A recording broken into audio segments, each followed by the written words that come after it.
Hello दोस्तों, this is Dharmendra Maurya और आज के इस वीडियो में हम बात करेंगे क्लास 12 के प्रोज का पहला चैप्टर द लास्ट लेसन की। इसको लिखा है अल्फोंस डॉडेट ने। इस चैप्टर को हम समझेंगे कि किस तरह से अल्फोंस डॉडेट ने एक छोटे से बच्चे के बारे में और एक टीचर के बारे में जिसका अंतिम पार्ट है के बारे में समझाया है। तो कहानी जो है ये है फ्रांस देश की। 1870 के करीब फ्रांस देश में रशियाई सेनाओं ने आक्रमण कर दिया और आक्रमण करके 2 शहरों को जीत लिया। उसके बाद में इस लड़ाई में रूस का साथ जर्मनी ने दिया। तो ऐसे कंडीशन में उन 2 शहरों में जिस पर रूस ने कब्जा कर लिया था, उन दोनों शहरों पर जितने भी फ्रांस के लोग थे उनको भगाया जा रहा था। तो ऐसे कंडीशन में सभी स्कूलों के जो टीचर्स थे उनको भी भगाया जा रहा था। जो स्टोरी है वो एक टीचर की है जिनको भगाया गया था। अल्फोंस डॉडेट ने समझाया है कि कैसे स्टोरी होती है। तो शुरू में एक छोटा सा लड़का होता है जिसका नाम फ्रेंच है। वह फ्रेंच की क्लास ज्वाइन करता है। नाम लड़के का फ्रेंच है और वह फ्रेंच भाषा की क्लास को ज्वाइन करता है और डेली वह पढ़ने जाता है, लेकिन पढ़ने में बहुत कमज़ोर था। वह सुबह उठा और जो है अपना तैयार हुआ और उसके बाद में वो स्कूल के लिए चल निकला। स्कूल के लिए निकला तो जो है थोड़ा देर हो चुका था। इस नाते से उसने सोचा कि आज जो है क्लास को मिस कर दिया जाए, आज क्लास ना किया जाए। लेकिन फिर उसने देखा जो है बहुत सारी गर्मी है, धूप है, और उसने ये भी देखा कि जो रशियाई सेना है वो शामिल के पीछे जो है वहाँ अपना मार्च कर रही हैं। और उसके बाद में बहुत सारा धूप होने के नाते और गर्मी होने के नाते, भीड़ भड़क्का होने के नाते उसने जो है सोचा कि इन सबसे अच्छा होगा कि इससे अच्छा मैं अपना क्लास ही ज्वाइन कर लूँ। लेकिन वो क्लास ज्वाइन क्यों नहीं करना चाहता था? ऐसा इसलिए क्योंकि उसके मास्टर एम हैमल ने उसको पार्टिसिपल पर संदर्भ याद करने के लिए दिया था, इसलिए वो नहीं जाना चाहता था। लेकिन इन सब चीज़ों को जो बाहरी अवस्थाएँ थी उनको देख करके वो सोचा कि इससे अच्छा है कि मैं जो है स्कूल अटेंड करूं और पार्टिसिपल सुनाने की कोशिश करूं। फिर वो आगे बढ़ा और कस्बे में बहुत भीड़ थी। बुलेटिन बोर्ड पर बहुत सारा भीड़ है। बुलेटिन बोर्ड वह जगह था जहां पर जो है पिछले 2 सालों से जितने भी बुरे समाचार थे वो आया करते थे, जैसे सेनाओं की भर्ती और कमांडिंग ऑफिसर के कुछ कमांड्स। तो वो आगे बढ़ा और उसके बाद में जो है उसको एक लोहार था जिसका नाम था वेक्टर। उसने कहा, फ्रेंच कहाँ जा रही हो? फ्रेंच ने कहा कि स्कूल जा रहा हूँ। तो लोहार ने कहा कि आराम से जाओ, अभी बहुत टाइम है। तो फ्रेंच को लगा कि ये मजाक कर रहा है, लेकिन फिर भी वो आगे बढ़ता गया और आगे गया तो वह जो है एम हैमल जो उसके मास्टर साहब थे उनके गार्डन में पहुंचा, जो कि स्कूल के पीछे गार्डन था। वहाँ पहुंचा तो वहाँ उसने सुना कि मतलब कोई आवाज़ नहीं आ रहा है।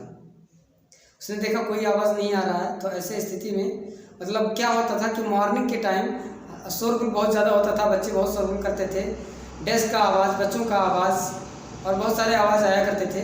लेकिन उस दिन तो जो है इतना शांत था, ऐसे लग रहा था मानो आज संडे का मॉर्निंग हो। तो वो जो है सोच रहा था कि अगर शोरगुल होता तो मैं चुपके से जाकर बैठ जाता, लेकिन ऐसा कुछ है नहीं, तो मुझे लगता है सबके सामने से ही जाना पड़ेगा। और फिर उसके बाद जो है वहाँ से वो चला और क्लास में आया। तो क्लास में आकर के उसने डोर ओपन किया और बोला कि मैं कम इन सर। तो मिस्टर एम हैमल जो उनके मास्टर थे उन्होंने कहा कि आ जाओ, आओ और आकर बैठ जाओ आराम से। तो उसको लगा था कि एम हैमल जो थे उनको डांटेंगे, लेकिन ऐसा कुछ नहीं हुआ। और जो है वो बहुत हैरान हो गए कि मतलब डांटे क्यों नहीं, इतना लेट से मैं आया हूँ।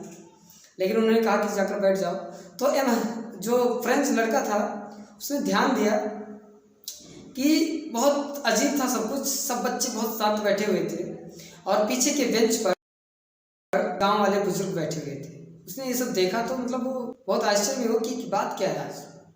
फिर उसने देखा कि उनके जो मास्टर एम हैमल हैं वो एक ग्रीन कोट पहन रखे हैं और ब्लैक कैप है और झालरदार उनके शर्ट हैं। तो ये सब देख करके मतलब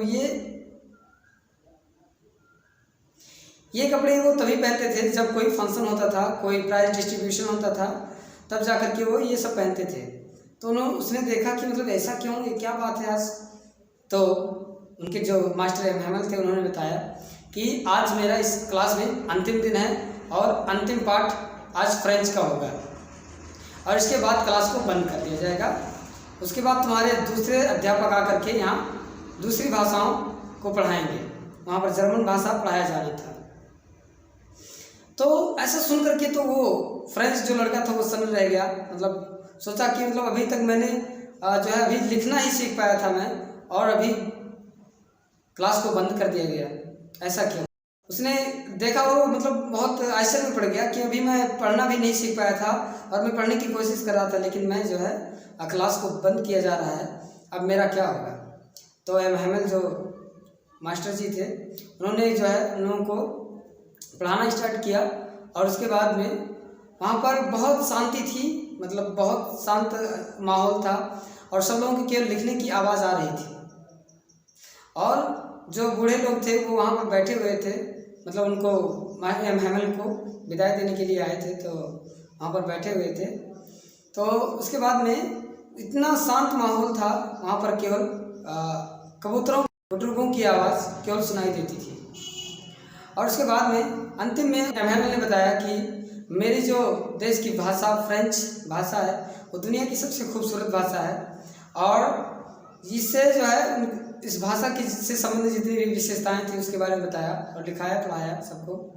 और उसके बाद एटलीस्ट उन्होंने अंतिम बार जो है अपने सर को बोर्ड के सामने किया, यानी कि लोगों के पीछे किया अपने चेहरे को, और उसके बाद में उसमें ब्लैक बोर्ड पर एम हैमेल ने लिखा कि क्लास इज डिसमिस्ड, मतलब आप लोग घर जाएं, और इशारे में उन्होंने कहा आप सभी लोग घर जाओ।